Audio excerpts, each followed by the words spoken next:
10 सूत्री मांग को लेकर प्रतियोगी परीक्षाओं में पारदर्शिता को लेकर पटना के बाद नालंदा जिला में शुरू हुआ हस्ताक्षर अभियान। दारोगा, सिपाही बहाली, बीएसएससी, शिक्षक बहाली सहित सभी प्रतियोगी परीक्षाओं में पारदर्शिता लाने 35% महिला आरक्षण का लाभ सिर्फ बिहार की बेटियों को ही दें, खाली पदों पर वैकेंसी निकालने सहित छात्र हित से संबंधित 10 सूत्री मांगों को लेकर राष्ट्रीय छात्र एकता मंच के अध्यक्ष छात्र नेता दिलीप कुमार ने शिक्षा सुधार एवं रोजगार अभियान के तहत नालंदा के बिहार शरीफ में हस्ताक्षर अभियान चलाया।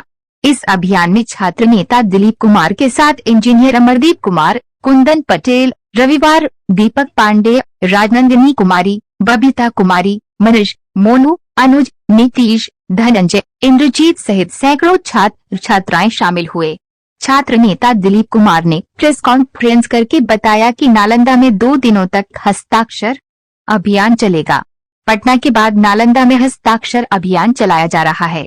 पूरे बिहार राज्य में जाकर 5 लाख स्टूडेंट्स का हस्ताक्षर कराकर मुख्यमंत्री जी को सौंपा जाएगा। जो भी बहाली आती है सरकारी नौकरी के लिए, दरोगा हो, सिपाही हो, बीएसएससी के द्वारा सचिवालय सहायक या और भी कोई वैकेंसी, बीपीएससी या शिक्षक बहाली, जो भी प्रतियोगी परीक्षा होती है सरकारी नौकरी के लिए, तो उनमें एक सबसे बड़ी समस्या आ रही है पिछले 8-10 साल से, पेपर लीक की समस्या, धांधली सेटिंग की समस्या, और इसी के खिलाफ हम लोग मुहिम चला रहे हैं। शिक्षा सुधार एवं रोजगार अभियान के तहत हस्ताक्षर अभियान 23 जुलाई 2023 को पटना से शुरू किए गांधी मैदान से, और अभी बिहार शरीफ में आज 1 अगस्त और 2 अगस्त को चलेगा। आज से शुरुआत की है 1 अगस्त को, और आज प्रेस कॉन्फ्रेंस भी हो रहा है इसी मुद्दे पे। 10 सूत्री हमारा डिमांड है छात्र हित से संबंधित। उन डिमांड को मैं पहले बता दूं, उसके बाद और भी बात हम करेंगे। सबसे पहला हमारा जो डिमांड है, मांग है बिहार सरकार से कि बिहार दरोगा, सिपाही, बीएसएससी, सचिवालय सहायक या बीएसएससी हो या दरोगा बहाली हो या फिर शिक्षक वाली कोई भी बहाली हो, सभी प्रतियोगी परीक्षाओं में ओएमआर शीट की कार्बन कॉपी और क्वेश्चन बुकलेट परीक्षा समाप्ति के बाद परीक्षार्थियों को मिलना चाहिए। उसके बाद आंसर की जारी होना चाहिए।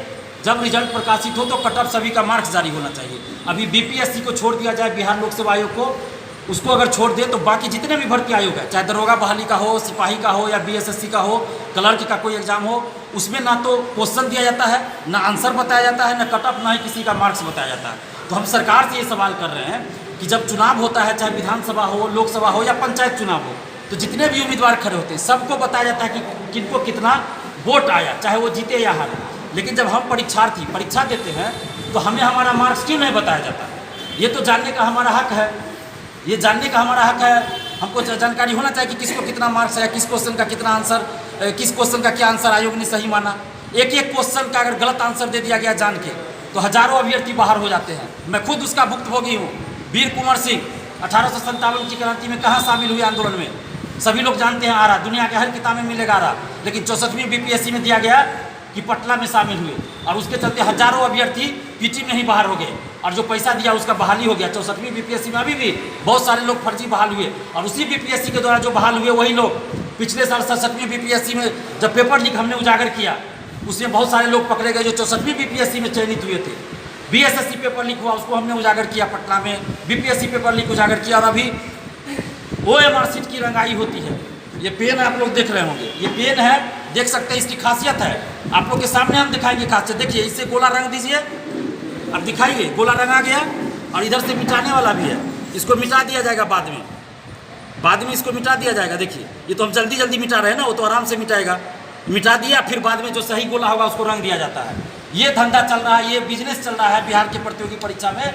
जब इस चीज़ की बात हमने किया, मुद्दा उठाया, तो बीएसएससी सीजीएल 3 में आयोग ने एक चीज़ किया कि पेन अभ्यर्थियों को नहीं लाना था। पेन आयोग ने खुद दिया था एग्जाम सेंटर पर, तो इसके लिए हम धन्यवाद देते हैं बीएसएससी को। तो यही चीज़ हर बहाली में होना चाहिए कि पेन आयोग की तरफ से दिया जाना चाहिए, और ओएमआर शीट में एक कॉलम में और होना चाहिए सभी क्वेश्चन आंसर के सामने कि नॉट आंसर्ड का, कि कोई अभ्यर्थी और किसी क्वेश्चन का आंसर नहीं देना चाहता है तो नॉट आंसर्ड वाले गोला को रंगे, क्योंकि बाद में ओएमआर शीट की रंगाई वाली बात सामने आ रही है। दरोगा बहाली में पिछले 7-8 साल में जो बहाली हुई है, अधिकतर लोग फर्जी बहाल हुए। अभी एक हस्बैंड ने कंप्लेन किया है कि उसकी पत्नी ने 20 लाख रुपया लिया, 10 लाख रुपया अपने लिए, 10 लाख अपने बॉयफ्रेंड के लिए, और एक सेटर को दिया, और 1717 दरोगा बहाली जो हुई थी उसमें वो लोग दोनों ने सेटिंग करा लिया। 2019 में उसकी नियुक्ति हुई। मुजफ्फरपुर की ये घटना है, यानी कि सेटिंग का धंधा चल रहा है। इसके हम लोग मांग कर रहे हैं सरकार से कि आप धांधली सेटिंग रोकिए, पेपर लीक रोकिए, और इसके लिए जरूरी है कि पारदर्शिता लाइए। फिजिकल, पीटी, मेंस सबका रोल नंबर 1 होना चाहिए एक अभ्यर्थी का। फिजिकल जो टेस्ट होता है उसमें उसका मार्क्स तुरंत बता दीजिए, क्योंकि बहुत सारे अभ्यर्थी कहते हैं कि फिजिकल में उनको ज़्यादा मार्क्स आ रहा है लेकिन बताया जा रहा है कम। इसके अलावा बीपीएससी पीटी से ये ऑप्शन हटाया जाए, इंटरव्यू में वीडियो रिकॉर्डिंग कराई जाए, और पेपर लीक या धांधली सेटिंग में जो भी संलिप्त हो उनको 10 साल की कानूनी सजा मिले, उनकी सारी संपत्ति को जब्त किया जाए। इसकी ऐसा कानून सरकार बनाए। सरकार क्यों नहीं कानून बना रही है? बीएसएससी द्वितीय इंटर स्तरीय 2014 में प्रथम इंटर स्तरीय बहाली आई थी, और उसमें कई बार हम लोग आंदोलन किए, जेल तक जाना पड़ा, हमें लाठियाँ खानी पड़ी, तब जाके वो बहाली पिछले साल पूरी हुई। लेकिन अभी भी 13,120 पदों पे बहाली पूरी नहीं हुई। 1778 अभ्यर्थी को काउंसलिंग कराने के बाद उनको नौकरी से बाहर कर दिया गया, जबकि 8 साल से ये लोग लगे हुए थे, दर दर की ठोकरें खा रहे हैं। 1757 सीट खाली रह गया उस बहाली में प्रथम इंटर स्तरीय में, और 1778 अभ्यर्थियों को बाहर कर दिया गया काउंसलिंग कराने के बाद। पीटी पास है, मेंस पास है, उसके बाद काउंसलिंग कराने के बाद उनको बाहर कर दिया गया। तो क्यों नहीं बिहार सरकार जो बोल रहे हैं कि हम नौकरी दे रहे हैं, 10 लाख नौकरी देंगे, तो जो 1778 अभ्यर्थी को आपने बाहर कर दिया नौकरी से, उनकी क्या गलती थी? 8 साल से वो लोग वैकेंसी में लगे हुए थे, वो लोग पीटी पास है, मेंस पास है, फिर उनको बाहर क्यों नहीं उनको उस बहाली में नौकरी दे सकते हैं? आप सबकी 1757 सीट खाली है, तो 1778 अभ्यर्थियों को उस बहाली में नौकरी दिया जाए, और द्वितीय इंटर स्तरीय 40,000 सीट खाली, उस पर वैकेंसी निकाली जाए। दरोगा का 2500 से अधिक सीटों पर वैकेंसी निकाली जाए, और प्रखंड शिक्षा पदाधिकारी बीईओ, पता नहीं आप लोग भी नहीं देखे हो या कब इसकी बहाली हुई होगी। प्रखंड शिक्षा पदाधिकारी हम तो अपने में नहीं देखे हैं, अब जब से हम पढ़ाई लिखाई करना शुरू किए, बचपन की बात बता रहे हैं, हमने देखे कि प्रखंड शिक्षा पदाधिकारी की कोई वैकेंसी निकली हो। मनोनयन किया जाता है, एक बीईओ को, प्रखंड शिक्षा पदाधिकारी को 3-3 जगह 2-2 जगह कार्यभार दिया जाता है। तो क्या ऐसे दे दिया जाता है? पैसा का खेल चलता है ट्रांसफर पोस्टिंग में। तो इसलिए हम मांग कर रहे हैं कि प्रखंड शिक्षा पदाधिकारी की बहाली बीपीएससी के थ्रू प्रतियोगी परीक्षा के आधार पे हो, जो कि यह बहुत आवश्यक है। 35% महिला आरक्षण जो बिहार से बाहर की महिला को भी जनरल कैटेगरी में बिहार सरकार दे रही है। हम मांग कर रहे हैं सरकार से कि 35% महिला आरक्षण का जो लाभ है वो सिर्फ और सिर्फ बिहार की बेटियों को ही मिलना चाहिए, और सभी भर्ती आयोग का वार्षिक कैलेंडर जारी हो, वेटिंग लिस्ट जारी हो, फाइनल रिजल्ट के साथ ही असिस्टेंट प्रोफेसर की बहाली बीपीएससी के द्वारा प्रतियोगी परीक्षा के आधार पे हो। कॉन्ट्रैक्ट पे बहाली नहीं होना चाहिए, स्थायी बहाली होनी चाहिए। कोई भी परीक्षा शुल्क, परीक्षा जो फॉर्म निकलता है बहाली के लिए, उसका शुल्क 300 से 350 होना चाहिए। तेजस्वी यादव जी जब विपक्ष में थे उन्होंने वादा किया था, हमारे ही मुद्दे को रखा था और कहा था कि फ्री रहेगा, जो भी आवेदन शुल्क होगा फ्री होगा, चाहे दरोगा सिपाही या कोई भी सरकारी नौकरी के लिए फॉर्म आएगा तो फ्री रहेगा, निःशुल्क रहेगा, और आने जाने में, परीक्षा देने के लिए आने जाने में जो खर्च होगा वो सरकार वहन करेगी। लेकिन जब सरकार में आ गए तेजस्वी यादव जी तो भूल गए, और एक ही बहाली में अगर 4 तरह के पद के लिए बहाली निकली है, एक ही वैकेंसी, एक ही फॉर्म भरना है, एक ही पीटी परीक्षा देना है, तो 4 बार फॉर्म का पैसा जोड़ के लिया जा रहा है, 2400 लिया जा रहा है। कहाँ तक न्याय उचित है? हम सरकार से पूछना चाह रहे हैं कि जब बहाली एक है, जब फॉर्म एक भराया जा रहा है, जब एक परीक्षा एक होगी, तब आप अलग अलग फी जोड़ के क्यों ले रहे हैं? बीपीएससी 69 में लिया जा रहा है, इससे पहले सिविल कोर्ट में लिया गया था, ऐसा क्यों? जब परीक्षा एक होनी है तो एक फी रहना चाहिए। उसके बाद जब मेंस की परीक्षा होगी तो फिर अलग अलग मेंस की परीक्षा होगी, और उसके लिए फॉर्म भराया जाएगा, फिर अलग अलग पैसा देना पड़ेगा। तो हम सरकार से मांग कर रहे हैं कि फी जो है 300 से 350 हो, और एक बार जब पीटी परीक्षा हो रही है तो एक ही फी लगना चाहिए, अलग अलग नहीं। बीएड की फीस में कमी होनी चाहिए। आखिर क्या वजह है कि बीएड की फीस दिनों दिन बढ़ रही है? बीएड कॉलेज किनका है? मंत्री, विधायक, नेता, बिजनेसमैन का बीएड कॉलेज भरा हुआ है, सब में फर्जीवाड़ा होता है। कौन बीएड कॉलेज है बिहार में जहाँ की नियमित शिक्षक की बहाली हुई है? बहुत कम होगा या नहीं भी होगा। नाम एडमिशन होता है, परीक्षा नाम के लिए होता है, रिजल्ट होता है, और उसमें दिनों दिन फी पे फी बढ़ाया जा रहा है, ऐसा क्यों? यूनिवर्सिटी का सेशन लेट क्यों है? चुनाव समय पे हो जाता है, मगध यूनिवर्सिटी 21-24 सेशन का अभी तक प्रथम ईयर का, फर्स्ट ईयर का परीक्षा नहीं हुआ है, और भी सेशन लेट चल रहा है। तो सेशन लेट लगती फी बंद हो, और यूनिवर्सिटी का ग्रेजुएशन हो, पीजी कोई भी हो, सेशन की लेट लगती फी बंद हो। ग्रुप सी और ग्रुप डी के पद पर बहाली नहीं हो रही है। 30-35 साल हो गया वैकेंसी आया हुआ ग्रुप सी और डी के लिए यूनिवर्सिटी में, कैसे काम हो रहा है? किनको बहाल किया जा रहा है? वहाँ पैसा लेके जो कुलपति हैं, प्रोक्टर होंगे या और भी अधिकारी होंगे, पैसा लेके अपने लोगों को बहाल कर रहे हैं। क्यों नहीं सरकार वैकेंसी निकाल रही है ग्रुप सी और डी पदों पे जो विश्वविद्यालयों में सीट खाली है?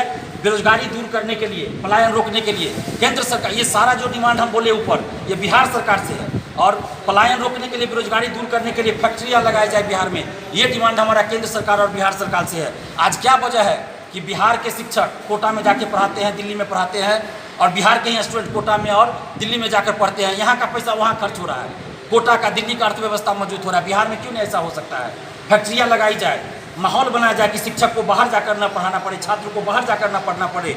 और रेलवे में वैकेंसी 2019 के बाद नहीं आई, कुछ पदों पे 2018 के बाद नहीं आई।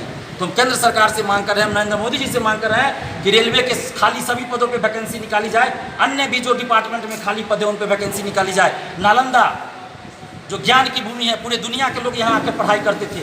आज हम भी गौरवान्वित महसूस करते हैं, कहीं भी जाते हैं तो बिहार की पहचान कहते हैं नालंदा से होती है ज्ञान की भूमि। लेकिन आज क्या वजह है कि उस नालंदा में बिहार का स्तर क्यों नीचे चला गया, शिक्षा का स्तर क्यों नीचे चला गया, क्यों यूनिवर्सिटी का सेशन लेट चल रहा है, सरकार क्यों नहीं इस पर ध्यान दे रही है। हम वही चीज़ करना चाहते हैं, नालंदा और बिहार का वो प्राचीन कालीन शैक्षणिक गौरवशाली इतिहास को लौटाना है। और इसलिए हम लोग शिक्षा सुधार रोजगार अभियान के तहत हस्ताक्षर अभियान चला रहे हैं। बिहार से पटना में शुरू किए, नालंदा में अभी कर रहे हैं, कल तक नालंदा में है 2 अगस्त तक, उसके बाद अन्य जिलों में चलेगा।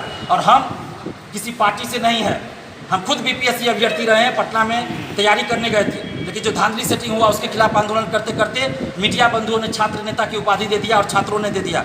तो अब हमारा मकसद बिहार के प्रतियोगी परीक्षाओं में धांधली सेटिंग को रोकना है।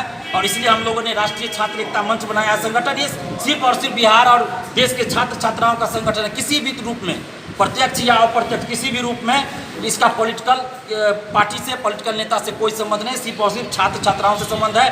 देश और बिहार की जनता से संबंधित है ये संगठन, और हम लोग इस संगठन के तहत काम कर रहे हैं। और आप तमाम मीडिया बंधुओं को धन्यवाद कि यहाँ आए और इन मुद्दों को उठा रहे हैं। सरकार तक पहुँचाना हमारा मकसद है कि मीडिया के माध्यम से सरकार तक हमारी आवाज़ पहुँचे। और 5 लाख हस्ताक्षर हम कराएंगे इन 10 सूत्री मांगों को लेकर। इस तरह से हम लोग हस्ताक्षर करा रहे हैं। लॉज जाकर, लाइब्रेरी फील्ड जहाँ भी मिलता है हम लोग इस तरह से हस्ताक्षर करा रहे हैं, लड़की का अलग लड़का का अलग। और 5 लाख जब हस्ताक्षर हो जाएगा पूरे बिहार से तो मुख्यमंत्री जी को सौंपेंगे। और मुख्यमंत्री जी अगर इन 10 सूत्री मांगों में से जो 8 सूत्री मांग है, जो 8 गो मांग बिहार सरकार से है, इन मांगों को नहीं मानेगी सरकार, बिहार सरकार नहीं मानेगी, तो फिर हम दिलीप कुमार आप लोगों से वादा करता है कि आमरण अनशन पे बैठेंगे। और जिन छात्र छात्राओं को, बुद्धिजीवियों को, समाजसेवियों को हमारा साथ देना होगा वो लोग वहाँ आएंगे। बाकी हम आमरण अनशन पे बैठेंगे। हमारा लक्ष्य है कि 2.5 से 3 महीना में पूरे बिहार में 5 लाख हस्ताक्षर करवा लें। और ये जो भी डिमांड है ये छात्र हित से संबंधित है। आखिर आज कैसे हो रहा है कि आरओ पकड़ा गया, राजस्व अधिकारी पकड़ा गया बीपीएससी पेपर लीक में, डीएसपी तक पकड़ा गया पेपर लीक में, और सबको बेल मिल जाता है, सब ज्वाइन कर लेता है नौकरी फिर से। क्यों ऐसा होता है? तो बिहार सरकार ऐसा कानून बनाए कि जो नौकरी में है उसका नौकरी से बर्खास्तगी हो सबसे पहले, और उसका दोबारा नहीं हो, और 10 साल की सज़ा हो। शिक्षा माफियाओं को बिहार में राजनीतिक संरक्षण प्राप्त है, सरकारी संरक्षण प्राप्त है, राजनेताओं का संरक्षण प्राप्त है। इसमें कमो बेश सभी पार्टी के नेता संरक्षण दे रहे हैं और शामिल है। इसीलिए कोई भी पार्टी सरकार में हो, शिक्षा माफियाओं पे जितनी कार्रवाई होनी चाहिए नहीं होती है। आज जहाँ भी लोग बाहर पकड़े जाते हैं सिटी में, पेपर लीक में, उसमें बिहार का नाम आ जाता है कि कोई ना कोई बिहार का पकड़ा जाता है। ये हम लोगों के लिए शर्मिंदगी की बात है। हम लोग चाहते हैं कि ऐसा ना हो, इसलिए बिहार सरकार कानून बनाए कि शिक्षा माफियाओं पर सख्त कानूनी कार्रवाई की जाए। धन्यवाद आप सबको, मीडिया बंधुओं को, तमाम छात्र छात्रा। Subscribe now and press the bell icon. Never miss an update.